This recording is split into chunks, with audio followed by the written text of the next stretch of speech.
Salam alaikum et bienvenue. La vidéo précédente, on a créé deux factories, auteur factory et livre factory.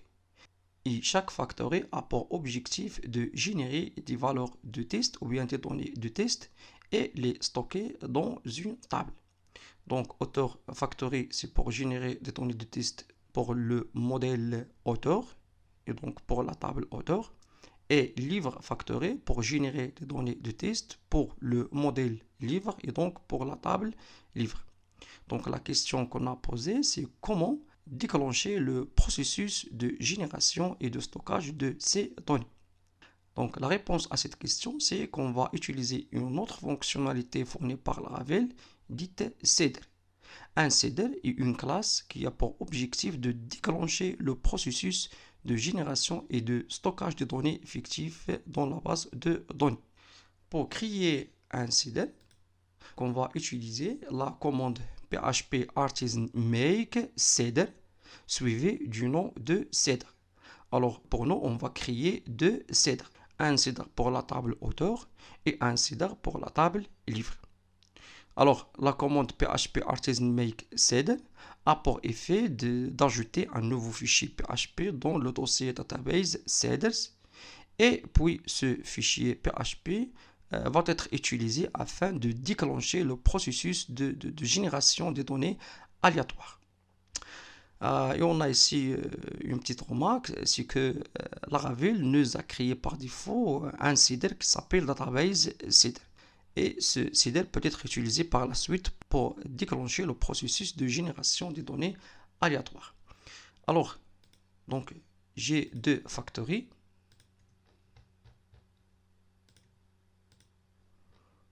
Auteur factory. Donc, je vais fermer ça. Donc, j'ai auteur factory et livre factory. Alors, je vais créer maintenant deux seeders. PHP artisan make seeder. Donc je vais la nommer auteur seeder et je vais créer livre seeder. Et voilà. Maintenant, je vais trouver ces deux seeders dans le dossier seeders qui se trouve dans le dossier database. Donc c'est un sous-dossier du dossier database. Donc voilà, donc j'ai ici auteur seeder et livre seeder. Et voilà le seeder qui est écrit par défaut avec Laravel, c'est database seeder. Alors je vais fermer ça. Donc voilà auteur seeder et livre seeder. Un seeder est une classe qui hérite de la classe seeder dans laquelle on a une méthode qui s'appelle run. Et même chose pour la classe livre seeder. Donc toujours, il hérite de la classe seeder. Et voilà la méthode run. Voilà pour la création d'un seeder. Donc maintenant, on va parler sur la méthode run. Alors, cette méthode va être appelée lors de l'exécution d'un seeder. Donc c'est au niveau de laquelle qu'on va appeler une factory afin de commencer la génération et le stockage de données fictives. Alors ici, j'ai un exemple. Donc au niveau de la méthode run de la classe auteur seeder, j'ai appelé le code qui permet de commencer la génération et le stockage des données. Alors, donc je vais ajouter ce code-là dans la classe auteur seeder. Donc au niveau de la méthode run, je vais commencer le processus de génération des données. Je vais commencer par un appel de la méthode factory à laquelle je vais passer le nombre des enregistrements à générer, par exemple 4, et je vais enchaîner à cette méthode la méthode create. Voilà pour auteur seeder. Maintenant pour livre seeder, donc c'est la même chose. Maintenant je vais appeler le modèle livre, ou bien plutôt je vais appeler la méthode factory du modèle livre à laquelle je vais passer le nombre des enregistrements. Par exemple, je vais créer des enregistrements dans la table livre et je vais enchaîner à cette méthode toujours la méthode create. Et maintenant, pour exécuter un seeder, on va utiliser la commande php artisan dp2.set double-classe et le nom de la classe à exécuter, c'est-à-dire le cdr à exécuter. Je vais exécuter premièrement le cdr auteur. Et pour cela, je vais taper la commande php artisan db set classe est égal auteur cdr. Je valide. Alors j'ai ici un problème au niveau du champ tel dans la table auteur. Donc je crois qu'il y a un problème au niveau de la taille des données stockées dans ce champ. Donc on a ici data too long. Alors au niveau du factory auteur, donc j'ai utilisé ici fait afin de générer une valeur pour le champ tel. Et donc j'ai utilisé phone number. Au niveau de la table auteur, donc je vais voir les propriétés de chaque champ. Donc on a ici le champ tel, sa taille est 10 caractères. Et phone number va générer, je crois, plus de 2 caractères. Donc je ne vais pas utiliser ici phone number, je vais la remplacer par exemple numérify. Donc 0 et 10 caractères, donc 1, 2, 5, 6, 7, 8, 9 et 10. Et voilà. Donc je vais réexécuter. Et voilà pour la table auteur. Donc je vais voir donc la table auteur donnée. Je vais actualiser.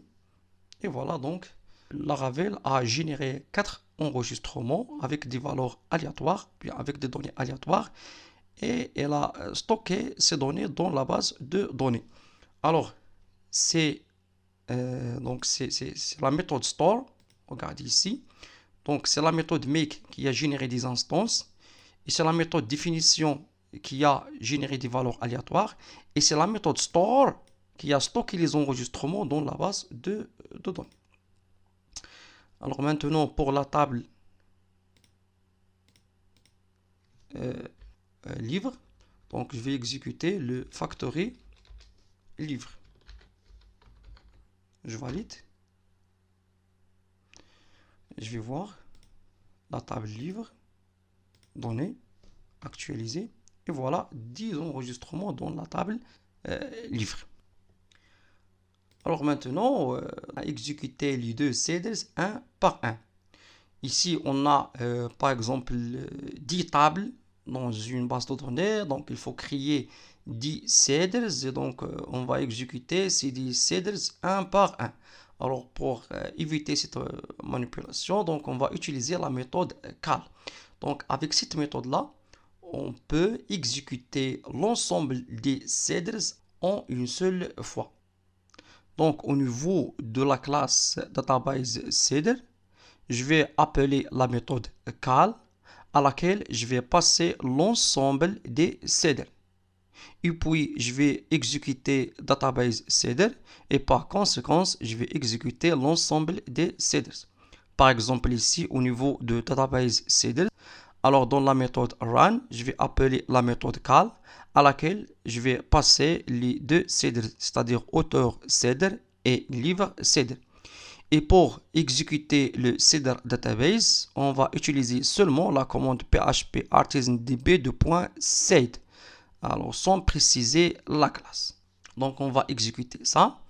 Donc premièrement, je vais effacer les données déjà générées.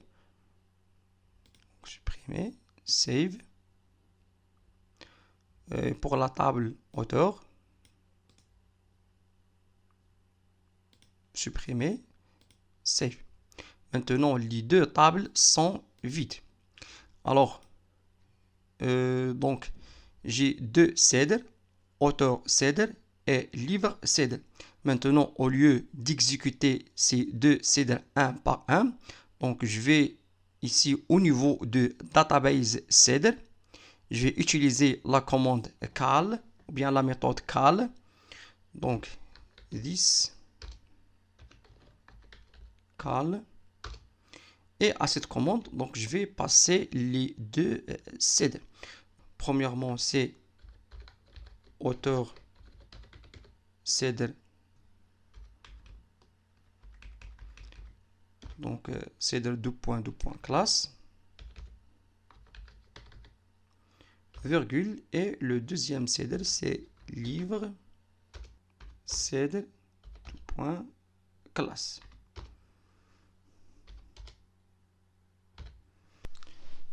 Donc, je vais exécuter maintenant ces deux cd en une seule commande. Pour cela, je vais taper la commande php artisan db 2.7 seulement, donc sans préciser la classe, car php artisan db 2.7 exécute directement le cd database cd.